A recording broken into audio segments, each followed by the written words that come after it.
So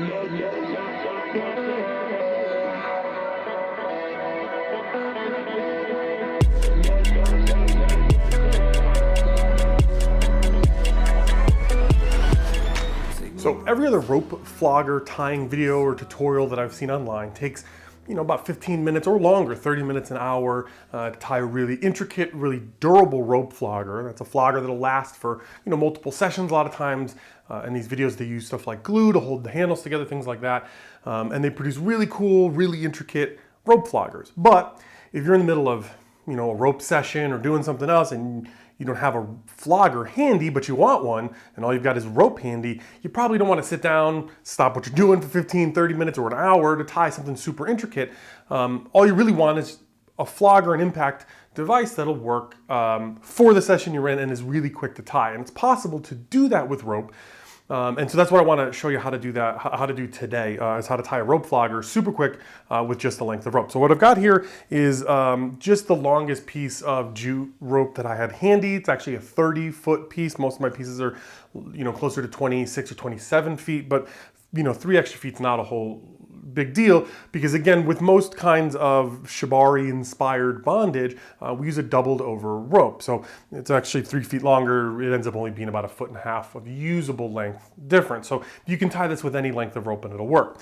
It starts the same way it starts if you were going to hank this piece of rope, that is, bundle it up and for storage or travel, in that you start with the ends. Right? So with a lot of shibari inspired bondage, we're starting with the bite, which is the middle of the rope bent in half into a loop, and this becomes the the end we start tying with. But with hanking and with rope flogger tying, we're actually just going to take the two ends, match them up together, and start from there. Now, with hanking, generally what you do is, or how I do it at least, is I catch the knots with my right hand, catch them on the edge of my fist here so that I can keep the ropes even, and then pull out a length of rope that is about how long I want the hank to be. So hanks, a good hank should be about yay big, and then you kind of start folding over, making figure eights and folding the rope against itself to make a hank the length you want.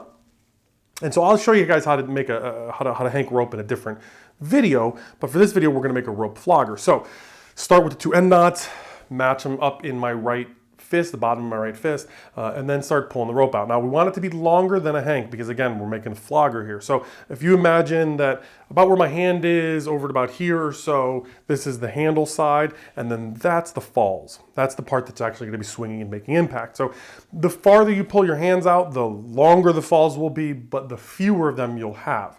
So I think about there, maybe 1.5-ish times a normal hank is about the right size. So we find that length, start doing this folding over process, basically making a figure eight until we have, about one more fold or so left of this rope.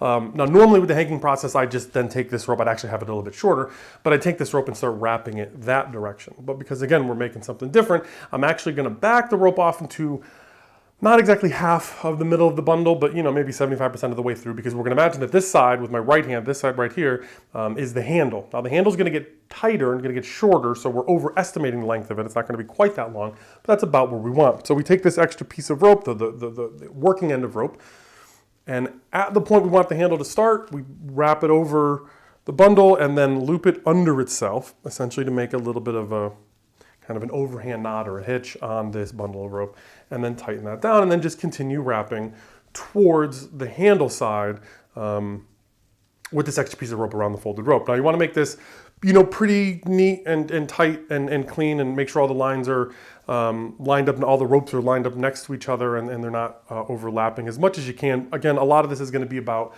how much time you have. If you're in a hurry, this might be a little bit sloppier. You might have a slightly sloppier handle, but it should work pretty well otherwise. So once you get down to the end and you don't really have much more of this rope you're wrapping around, pass it through the loops on the ropes you were wrapping it around just now, and then while you're holding it, just sort of pull this end, pull the handle this way, which will tighten everything down against the piece you pulled out. And there you go. You got this. Isn't going to last, for weeks or anything like that, but it'll get the job done. If you need to go and make it a little more intense, you can start adding knots onto the end of these things, or start adding multiple knots onto the end of these things. But there you go. There's a quick rope flogger. And if you practice this, I think you can get that technique down in about 90 seconds or so done, and it'll certainly work for a single session. So yeah, try it out. Try out tying it at home. Obviously, all this stuff, bondage included, is super dangerous. So you probably shouldn't try that stuff at home. But it's fun to learn how to tie one of these and show it off as a party trick if you'd like.